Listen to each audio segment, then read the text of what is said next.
Hey, welcome to Graphic Policy Television, GPTV. I'm Brett, and my hands is Absolute Wonder Woman #1. The third release, or really it's the second release, but part of the trio of releases for the initial releases for the Absolute universe. The Absolute stories are kind of like DC's ultimate take on these characters. They're taking kind of the core concepts of these characters and putting them in new situations. They don't have everything going for them. This one is written by Thompson, art by Hayden Sherman, colors by Jordie Bellaire, and lettering by Becca Carey. When I say Carey. And it's a pretty interesting story. Wonder Woman wasn't raised on Themyscira. She was taken away, and she was raised in kind of secret. Like the word Amazon is banned. She has been given over, and it's an interesting take on it. It's one where I'm like really trying to think through how what I think about it. Like when I wrote my initial review of it, like I wasn't totally sold on it, and I'm still not completely sold on it. Like I think the layouts of the pages and it kind of going through Diana's life and Wonder Woman's life and how she was raised is interesting. Like there's a lot of things that I think are really, really intriguing about it. But the thing is like you really kind of need to know a lot of kind of like the real world background on this stuff to, I think, appreciate exactly what's going on.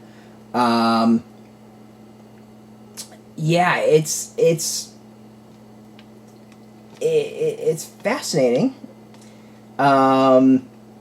We don't quite know that, the whole story about why Apollo has like stolen Wonder Woman from the Amazons and whisked her away to be raised, in a different world and different place, and kind of on this borderline of hell. And we get the sense that the Amazons kind of pissed off Zeus, but that's about what we got.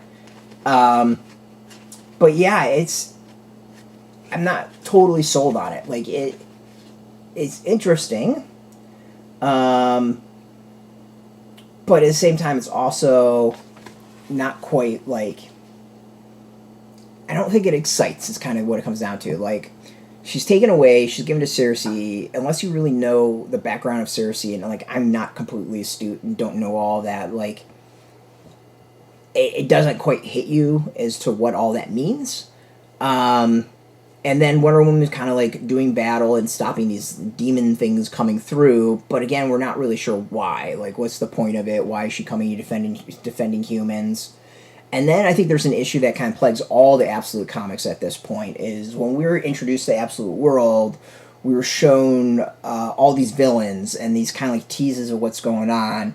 But here, each of the three series have been very isolated. And the teases and hints as to the greater world do not exist. Like, they haven't been brought up, they haven't been discussed, they haven't been shown. It's just, they're very, like, small view. Like, there's not even the type of thing where, like, hey, there's TV on the background that hints as to things going on all around. Like, we get references, winks, and nods to other characters and places and all that, but I think there's kind of like a weird disconnect on things. As I said, like, the art is interesting. I think the section of the comic about Wonder Woman growing up is intriguing, but there's nothing about it that like really jumps out to me where I'm sitting there being like, oh my god, this is amazing, and like, holy crap. Like, she's got a cool design. I really kind of like the dark Wonder Woman look. It's blacks and silvers and reds like you kind of expect, but more metal. So this is kind of the pages of her growing up. Like, as I said, the layouts are really, really cool.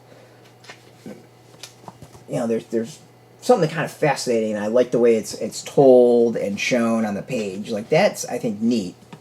But like, again, overall, nothing's, I like, it's good art. It's just nothing that's sitting there where I'm like, oh my god, you got to check out this page. Like, even the ending of the comic that's supposed to be the like holy crap moment, I don't think quite hits that way. So to me, it's the weakest of the three that have been released so far, but I'm intrigued to see where it goes. It's just also that, like, I've never really been into the whole Amazonian history and background and all of Wonder Woman's history and Greek gods and all that stuff. Like, none of it really interests me. So, I think that's part of my disinterest in this, is just that, like, none of it hits me. So, interesting comic. To me, doesn't quite excite like Absolute Batman and Absolute Superman. Still, you might like it. Go hit up your local comic shop. We got a link beneath this video. Put in your zip code, tell comic shops near you. No shop, no problem. We have some links where you can purchase your own. They'll be affiliate links, so we do get a small percentage. And by doing that, you'll support our site, so thank you. And speaking of support, just watching our videos support us as always, so thank you for that. If you're into comics, check us out every day at graphicpolicy.com. We're on Twitter, Facebook, YouTube, Tumblr, Instagram, TikTok, Mastodon, Threads, Blue Sky, all that graphic policy, keeping it nice and consistent. Until next time, keep reading those comics, and keep it geeky.